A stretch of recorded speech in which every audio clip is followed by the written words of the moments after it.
안녕하세요. 신의 변호TV 신은숙 변호사입니다. 본격적으로 여름으로 들어갔죠. 사실 저는 캠핑을 굉장히 좋아하는데 7, 8월이 다가오면 캠핑을 가진 않아요. 너무 더워가지고. 사실 캠핑도 마음의 여유를 갖자고 가는 거기 때문에 거기 가서 모기와 더위와 싸우는 극기훈련 하러 가는 거 아니거든요. 그래서 7, 8월에는 잘 가지 않습니다. 그렇게 생각하니까 힘드네요. 9월에 돼야 갈 수 있네? 이런 생각하니까 우울해집니다. 다음 캠핑을 가기 위해서 열심히 일을 하겠습니다. 오늘은 제가 정보방송을 올리려고 하는데 가사조사제도입니다. 가사조사가 뭔가 이렇게 딱딱한 거 말고 실질적으로 가사조사가 왜 이루어지고 있고 재판에 어떤 영향을 미치고 있고 당사자가 어떻게 해야 유리하고 어떻게 해야 불리하고 그 다음에 정말 가사조사를 받으면서 하지 말아야 될 것들 이런 정보를 드리겠습니다. 자, 가사조사제도 간단히 살펴보면 그거죠. 이제 법원에 가사조사관이라는 공무원이 있어요. 그래서 각 재판부가 있잖아요. 거기에 소속된 각각의 이제 가사조사관이라는 공무원이 있습니다. 그래서 재판부가 가사조사관한테 조사를 요청을 해요. 그러면 가사조사관이 양쪽 당사자를 이렇게 불러다가 직접 이제 면대를 하면서 조사를 해서 보고서를 작성해서 올리는 걸 말합니다. 보통 이제 법원에서 재판부가 가사조사에 회부합니다 이렇게 표현하면 그 보고서가 다시 올라와서 다음 길이 잡힐 때까지 한 3, 4개월 정도가 소요됩니다. 그 사이에 당사자들을 불러서 같이 놓고 조사를 하기도 하고 각각 조사를 하기도 하고 전화로 조사를 하기도 하고 중요한 건 양육권을 결정할 때 현장 조사를 나가기도 합니다. 그래서 이렇게 이제 가사조사관 제도가 있어요. 왜 있냐고요? 있잖아요. 그 재판부는 당사자가 하는 말, 변호사가 하는 말조차도 증거가 첨부되지 않으면 신뢰하지 않으세요. 그러니까 가사조사관을 오히려 더 이제 신뢰하시죠. 그래서 가사조사관이 당사자를 직접 보고 면대하고 조사한 그 결과를 더 신뢰하세요. 그래서 이 제도가 꼭 필요한 거고 시행된 지는 한 10여 년 됐습니다. 처음 시작할 때 이제 저희 같이 이혼 사건을 많이 하는 변호사들을 법원으로 이제 오라고 하셔서 이 제도의 취지와 설립 목적이라든가 필요성에 대해서 이제 설문조사 하신 적이 있어요. 그래서 지금 이 제도가 15년이 채 안 됐습니다. 근데 상당히 중요한 역할을 하고 있고 그 중요성 저희 변호사들도 인정을 합니다. 근데 가사조사제도의 특징을 보면 변호사 못 가요. 당사자만 가야 돼요. 그래서 저희가 가기 전에 이런 질문이 예상될 것이고 이런 부분에서 이렇게 답변을 하셔야 됩니다라고 정말 반복해서 이제 교육을 해서 이제 보내드리게 되죠. 그러면서 그때 제가 드리는 말씀이 있어요. 가사조사관이 있잖아요. 내 말은 안 듣고 상대방 말만 듣고 그런 거에 대해서 오해하지 마라.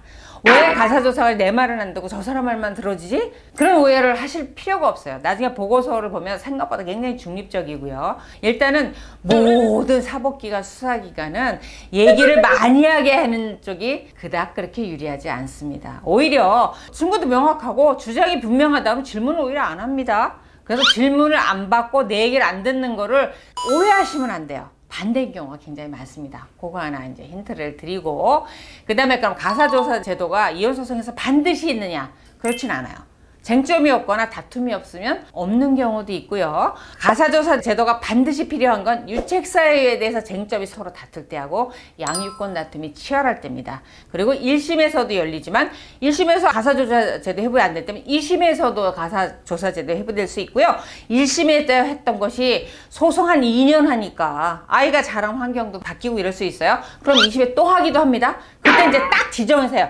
양육권에 관련해서만 조사를 해라. 집에 가서 가정환경 조사해와라. 이렇게 꼭 집어서 이제 재판부가 이제 요구를 하세요. 그래서 그러면 가사조사관이 당사자들 휴대폰 번호 달라 그래서 직접 전화해서 이제 일정을 잡아서 연락을 하게 되고 변호사를 거치지 않습니다. 이런 특징을 갖고 있고 그 다음에 보고서를 작성해서 반드시 이제 재판부에 올리게 되는데 너무너무 이게 중요해서 판결문과 유사하게 보고서 올라간다 생각하시면 돼요. 그러니까 얼마나 잘 받아야 되겠어요. 유념하셔야 되겠죠.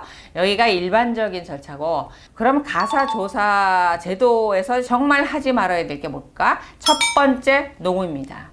일단은 가사조사관실이 법정은 아니기 때문에 재판부의 허가를 받아서 녹음 녹취를 하는 것은 아닐 수도 있어요. 근데 단언하기 어렵습니다. 아닐 수도 있어요. 왜냐하면 법정이라는 건 물리적으로 매토 이것만 얘기하는 것이 아니고 재판부가 재판을 하기 위해서 필요한 절차를 하는 거라고 확대 해석을 하면 가사조사관실도 법정일 수 있다는 거죠. 재판장의 허가 없이 녹음할 수 없습니다. 그래서 녹음 절대로 하시면 안 되고, 일단 법적인 면도 이렇지만 왜 녹음을 하지 말아야 되냐면 당사자들이 이혼 소송을 하면 굉장히 예민해지죠. 그 다음에 부부싸움이라든가 이런 거에 대해서 서로 이제 증거를 모은다고 녹음을 하고 CCTV 영상을 찍고 이러거든요. 그게 습관이 되니까 법정에 와서도 이 가사조사관실과 이 조종실에서 녹음을 하시려고 하는 경우가 있어요. 근데 이렇게 거기까지 와서 녹음을 하는 당사자를 재판부나 조정위원분들이 어떻게 생각할까요?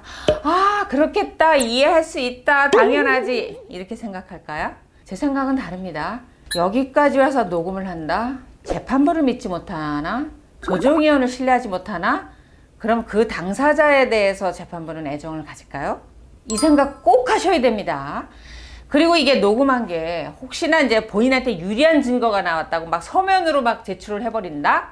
재판부가 그 당사자한테 가사조사를 받으면서 녹음까지 했네? 그러면 재판부가 당사자한테 대해서 호의적인 생각을 가질 수 있을까요? 하지 말아야 될 걸 하는 사람에 대해서, 법원을 신뢰하지 않는 사람에 대해서 어떻게 생각할까요? 이 부분 생각하셔야 됩니다. 거기서 쓰는 녹음 녹취 증거로 쓰일 수도 없을 뿐더러 나에게만 불리합니다. 녹음한 사람에게만. 그리고 조사 절차가 끝나고 난 다음에 제가 좀 전에 설명드렸잖아요. 굉장히 중립적입니다. 결과는 생각보다. 그런데 정작 다음 재판에 와서 법정에 출석을 해갖고 재판부한테 조사관이야 편파적으로 조사를 했고요. 저 사람 말만 들어줬고요. 이렇게 막 쏟아낸다라고 하면 재판부가 조사관한테 질문을 할 것 같아요. 정말 그랬나요? 그랬을 때 조사관이 그렇지 않습니다 라고 답변하면 재판부는 어느 쪽 말을 신뢰할까요? 이런 면에서 자, 정리합니다. 하지 말아야 될 것 녹음. 그 다음에 법정에서 이런 근거 없는 자료를 가지고 조사관을 비난하는 것 정말 좋지 않습니다. 그래서 저는 이거 정말 말리고 싶어요. 그래서 가사조사 제도는 내 판결에 있어서 제가 퍼센트를 말한다고 하면 50% 넘습니다. 정말 잘 받아야 되고 하지 말아야 될 거 하지 마시기 바랍니다. 나의 소송에 승패가 달린 문제입니다. 오늘은 가사조사 제도에 대해서 금기사항과 일반적인 정보를 드렸습니다. 제 말 꼭 참고해 주시기를 부탁드립니다. 오늘 영상 도움이 되셨다면 좋아요, 구독하기 눌러주시고 알림 설정도 부탁드립니다.